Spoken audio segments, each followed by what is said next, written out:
Police Patil, गावात दरारा गावात हवा। मग आपल्या जिल्ह्याच्या बाजूला असणारा जिल्हा हिंगोली इथं 332 पदांसाठी पोलीस पाटील या पदांची भरती आहे। आता पहा, लक्षात घ्या, याच्यासाठी काय अभ्यासक्रम आहे, काय करायचं आहे, कोणतं पुस्तक वाचायचं हे आपल्याला पाहायचं आहे। आता या जागा आहेत 332, मग 332 जागासाठी पोलीस पाटील व्हायचे, तर मग याच्यात काय बदल झाला ते पहा। आता पोलीस पाटील हे जर पद पाहिलं तर हे पद आपल्या देशात 1857 पासून आहे।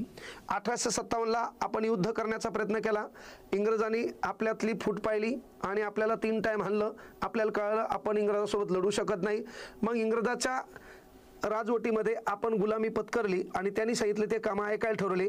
मग गावातल्या लोकांवर कंट्रोल करण्यासाठी एक पद निर्माण झालं, त्या पदाचं नाव होतं पोलीस पाटील। आता हा जो पोलीस पाटील आहे हा निर्माण झाला 1857ला।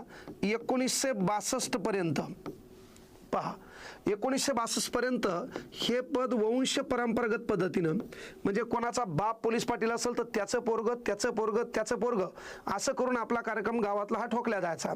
त्या काळी लय दरारा होता, पहा लक्षात घ्या। मग 1 जानेवारी 1963 पासून वंश परंपरागत पद्धतीनं पोलीस पाटील हे पद काय झालं तर हे पद रद्द झालं।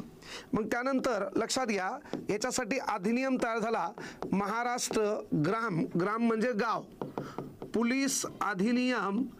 लक्षात घ्या, महत्वाची गोष्ट 1967च्या कलम 3 मध्ये तरतूद करण्यात आली, एका गावासाठी एक पोलीस पाटील। एक गाव बरोबर एका गावासाठी काय तर एक पोलीस पाटील। आता हे पद निर्माण झालं। आता पोलीस पाटील व्हायचं म्हणजे एवढं सोपं आहे का? नाही आहे।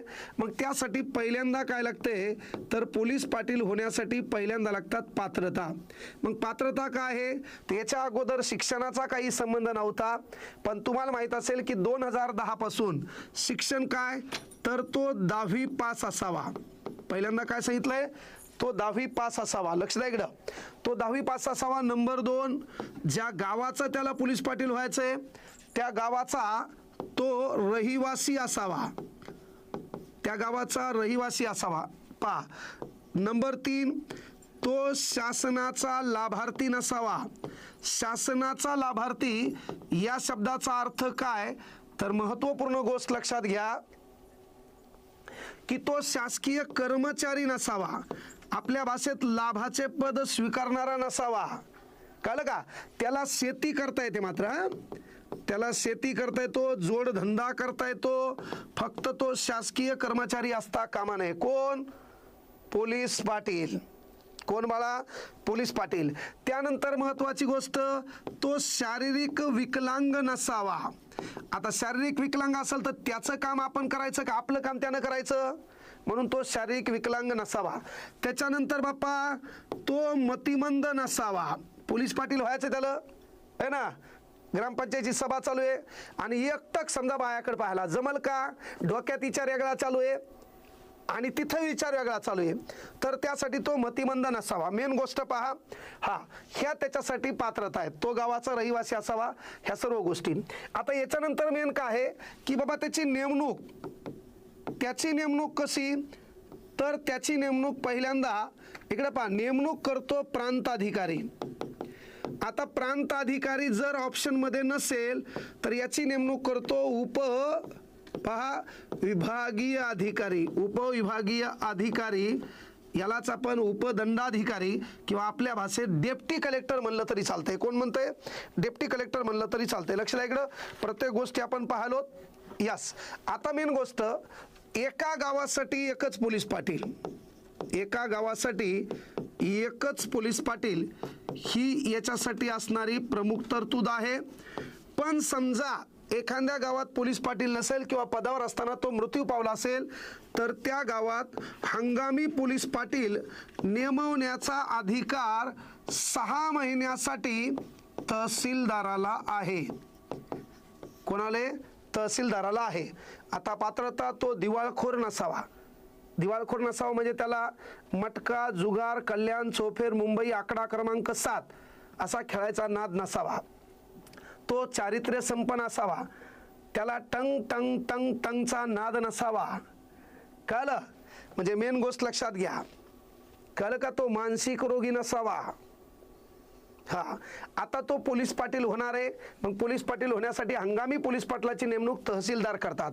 मुख्य गोष्ट लक्षात घ्या, आता जर विचारलं तर याची निवड, मग आता याच्या निवडीसाठी काय आहे तर याच्या निवडीसाठी 100 गुण असतील अशी एक परीक्षा आहे. आणि या परीक्षेचं विभाजन केलंय, लेखी परीक्षा 80 गुण आणि तोंडी परीक्षा 20 गुण. चला, लेखी परीक्षा 80 गुण आणि तोंडी परीक्षा 20 गुण. आता मेन गोष्ट काय बाबा, याची निवड झाली, परीक्षा झाली, हे झालं की मग पहिल्यांदा याची नेमणूक. मग आता याची नेमणूक कोण करणार तर उपविभागीय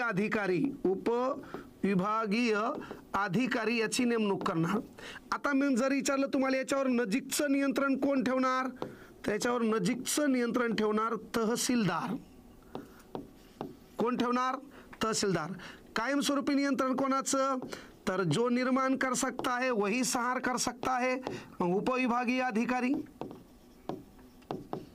मग याचा अर्जित राजा, आता पहिली गोष्ट हे कोणीकडे गेलं पतात लागत नाही, पण तरी अर्जित राजा म्हणलं तर तहसीलदार. किरकोळ राजा तहसीलदार, अर्जित राजा उपविभागीय अधिकारी. मेन गोष्ट लक्षात घ्या, एवढं झालं कळलं का. आता याला बडतर्फ करायचं, समजा यानं काही कुटाणा केला तर याला बडतर्फ करण्याचा अधिकार उपविभागीय अधिकारी. काय उपविभागीय अधिकारी, याला वाटलं आपल्या पदाचा राजीनामा द्यायचा आहे तर ज्याच्याकडून नेमणूक घेतली त्याच्याकडेच आपल्या पदाचा राजीनामा द्यायचा आहे. एवढे कामं पोलीस पाटलानं करायची. आता एवढे कामं पोलीस पाटलानं करायचे. आता कामं काय काय करायचे, कामं लय डेंजर आहे बाबा. गावात कोणी समजा मेलं तर रात्रभर त्याच्या बॉडीपाशी कळलं का त्यानं आणि कोतवालानं थांबायचं, कारण 24 तास ग्रामपंचायतचा नौकर कोण, कोतवाल. त्याच्यानंतर कोतवालाच्या कामकाजावर देखरेख ठेवायची. त्याला मात्र काम नाही सांगायचं नेहमी. गावात एखादी गुन्ह्यासंबंधित घडलेली घटना असेल तर ती पोलीस स्टेशनला कळवायची, स्वतःच मात्र गुन्हा करायचा नाही. कळलं, गावात पोलीस आले तर संबंधित जो काही पंचनामा असतोय, घटनास्थळ असते ते दाखवण्यास मदत करायची. शासकीय जे काही योजना असतील त्या संदर्भात, शासकीय ज्या काही योजना असतील कळलं का त्या संदर्भात जनजागृती करण्यासाठी सरकारला सहकार्य करायचं. पहा, कामं चांगले आहेत. गावात एखादं संशयित पद आलं, पारावर बसलंय, त्याचं गावात कुठतरी टिपण आहे पण ते दुसऱ्या गावचं काहून आले, या संदर्भात संशयास्पद येणारा एखादा व्यक्ती असेल तर त्या संदर्भात विचारणा करणं. विचारणा करून तो जर हुमरी तुमरी करत असेल तर ती माहिती नजीकच्या पोलीस स्टेशनला कळवणं. हे काम कोणाचं, पोलीस पाटलाचं आहे. हे काम कोणाचं, पोलीस पाटलाचं आहे. पहा, मेन गोष्ट लक्षात घ्या. त्याच्यानंतर आपण काय काम केलंय तर आपण जे काम करतो त्या कामाचा अहवाल यानं तहसीलदाराला पाठवणं. कोणाला पाठवणं, तहसीलदाराला पाठवणं. मग आता एवढं चांगलं काम करायला गावात कोणी शस्त्रसंधीचं उल्लंघन करत असेल, गावात हत्यार लावून फिरत असेल, गावात हैदोस घालण्याचा प्रयत्न असेल तर गुपित पद्धतीनं पोलिसांना कळवणे आणि त्याचा कार्यक्रम ठोकून घेणे. आता मेन गोष्ट लक्षात घ्या. पुन्हा गावात नैसर्गिक आपत्ती असेल, गावाच्या बाजूला कोणी उत्खनन करायले, रेती काढायले, खडक मुरुम उपसायले तर त्या संबंधित माहिती तहसीलदार म्हणजे कोण आहे, तालुका दंडाधिकारी आहे, तर याला ही माहिती कळवणे. मग एवढंच काम चांगलं करतो म्हणून शासन याला पगार देते. मग तुम्हाला माहित आहे 2019च्या अगोदर पहा, मुळात लोक बेजार झाले आणि 2024ला तुम्ही माहित असेल की बाबा एक तारीख होती 13 मार्च 2024ला काय झालं, शेवटी गव्हर्नमेंटनं विचार केला आणि याचा जो जुना पगार होता 6,500 तो आता नवीन पगार केला 15,000 रुपये. काय केला, 15,000 रुपये. आणि मग लक्षात घ्या की तुम्हाला त्या पोलीस पाटील पदाची तयारी करायची आहे तर त्यासाठी पहिल्यांदा एक गोष्ट महत्त्वाची आहे की त्याचं वय पाहिजे 25 वर्षापेक्षा कमी नाही आणि 45 वर्षापेक्षा जास्त नाही. कमाल आणि किमान 25 ते 45. तो 60 वर्षापर्यंत पदावर राहू शकतो. 60 वर्षाच्या अगोदर स्वमर्जीनं तो विभागीय आयुक्ताकडे राजीनामा देऊ शकतो जर त्यानं कामात दिरंगाई केली असेल. कर्तव्यामध्ये तो एकनिष्ठ नसेल, संबंधित कायद्याचं महाराष्ट्र ग्राम है ना पोलीस अधिनियम 1967 त्याच्याकडून उल्लंघन झालं असेल तर त्याला बडतर्फ करण्याचा अधिकार कोणाला आहे? तहसीलदाराला आहे. पण मेन गोष्ट काय, पोलीस पाटील, उपसरपंच, सरपंच, सदस्य, ग्रामसेवक, तलाठी, गाव = धिंगाणा. लक्षात घ्या. तर मेन गोष्ट काय आहे की बाळांनो, आता ह्या जागा आहेत हिंगोली जिल्ह्यासाठी.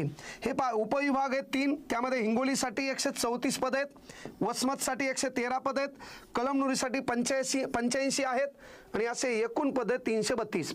आता मेन गोष्ट ताण घ्यायचा नाही, हे त्याच्यासाठी पहा. वयोमर्यादा करता अर्ज आहे 16/1/2026, 26/1/2026 ह्या वर्षीचा प्रजासत्ताक दिन. त्यावेळेस तुमचं वय पाहिजे 25 वर्षापेक्षा कमी नाही, 45 वर्षापेक्षा जास्त नाही. ही तर पात्रता आहे. पोलीस पाटील पदाकरता वयोमर्यादा शिथिलक्षम नाही आहे. राईट. अर्जदार हा संबंधित गावचा स्थानिक असावा. अर्जदारामध्ये स्वतःचा आधार क्रमांक आणि मोबाईल क्रमांक नमूद असावा. अर्जदार शारीरिकदृष्ट्या सक्षम असावा. समजा मला सांगा, तोच समजा शारीरिक सक्षम नसेल तर तो लोकांचं काम करू शकेल का? नाही. म्हणून ही अट आहे. महाराष्ट्र राज्य सेवा लहान कुटुंबातील प्रतिज्ञापत्र नियम 2005 मधील लहान कुटुंबाची अर्हता धारण करणारे आवश्यक असावा, आहे ना. त्याला पोलीस पाटील व्हायचे, त्याला 5 पोरीं 4 लेकरं, 9 जणांचं कुटुंब, ते लेकरं सांभाळील का तुमच्या गावाकडे लक्ष देईल, मग त्याची देखील त्यानं काळजी शासनानं घेतलेली आहे. त्याच्यानंतर पहा, इतर मागास प्रवर्ग, विशेष मागास प्रवर्ग आणि विमुक्त अनुसूचित जाती जमाती, भटक्या, भज, कड याच्यावर जास्तीत जास्त काय केले, फोकस केले की यांना पहिले प्राधान्य द्या. पहा, आर्थिकदृष्ट्या दुर्बल घटक असेल ईडब्ल्यूएस करता आरक्षित जागेसाठी वर्ष 2025-26 तहसीलदार याने निर्गमित केलेले महाराष्ट्र राज्याचे आर्थिकदृष्ट्या दुर्बल घटक ईडब्ल्यूएसचं प्रमाणपत्र त्याच्याकडे असणं गरजेचं आहे.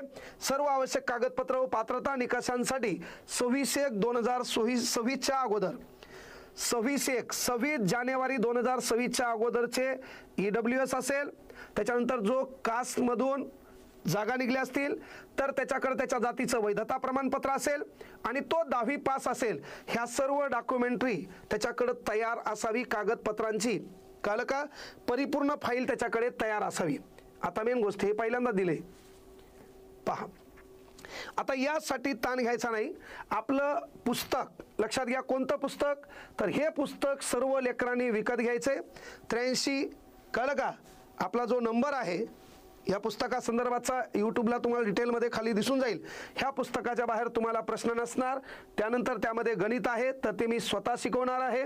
ऑनलाईन अर्ज भरण्याची तारीख 12/1/2026 सुरू झालेली आहे आणि ती सकाळी 10 पासून तर संपणार आहे.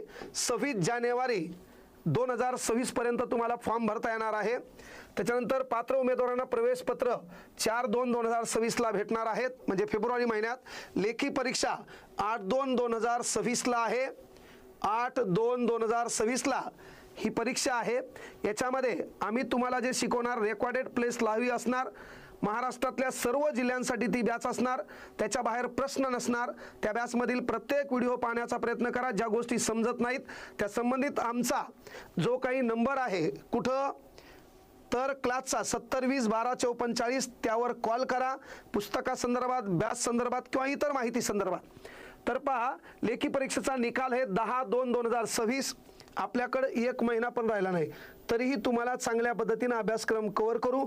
कोणी सेटिंग लावतो, पैसे देऊन भरती होतो असं कुठं निदर्शनास आलं, कांगणे सरला एक कॉल करा. त्याचा कार्यक्रम उठवण्याचं काम आम्ही करू. कारण गोरगरीब लेकरांना केवळ मोटिवेशन देऊन जमत नाही. जर कोणी त्याच्या हक्काची नोकरी पैसे देऊन बळकावत असेल तर त्याच्या संबंधित आवाज उठवणं हे शिक्षकाचं काम आहे. तुम्हाला वाटलं बाबा कोणी सेटिंग लावलाय, आमदाराच्या जवळचा आहे, नेत्याच्या जवळचा आहे आणि ते म्हणले 4-5 लाखात मी काम करतो, मला कळवा. त्याचा कार्यक्रम वरच्या अधिकाऱ्याचा बिन त्याचा कार्यक्रम नाही उठवला, आपलं नावच बदलून टाका, ताण घेऊ नका. तर ह्या पद्धतीनं तुम्हाला ही तयारी करायची आहे. लेखी परीक्षा 80 गुणाची आहे, मुलाखत 20 गुणाची आहे, एकूण 100 गुणावर आधारित तुमची निवड असणार आहे. ह्या प्रत्येक गोष्टी इथं क्लिअर केल्या. तुम्हाला काळ्या शाईचा बॉलपेन वापरायचा आहे हेही तुम्हाला कळायला पाहिजे. लय दिवस झाले अभ्यासांचा तो संबंध नाही, पण गावात तुला वाटलं बसल्या बसल्या 15,000 रुपये कमवायचेत, गावात तेवढंच लोक पाटील म्हणले पाहिजे, चहा प्यायला बोलवलं पाहिजे, तर त्यासाठी ही तयारी करायला काही हरकत नाही. हे निवड बिवड आपल्याला आपल्या टेलिग्राम चॅनलवर सर्व डिटेल दिसून जाईल, काय आहे काय नाही, काय गोष्टी म्हणते. यस, तर त्यासाठी तुम्ही ही बॅच जॉईन करायची आहे. त्यासाठी ही बॅच जॉईन करायची आहे. सर्व जिल्ह्यांसाठी पोलीस पाटील भरती लाईव्ह प्लस रेकॉर्डेड बॅच आहे. याच्यामध्ये परिपूर्ण अभ्यासक्रम आहे आणि मी तुम्हाला जे आपलं बारीक पुस्तक आहे ते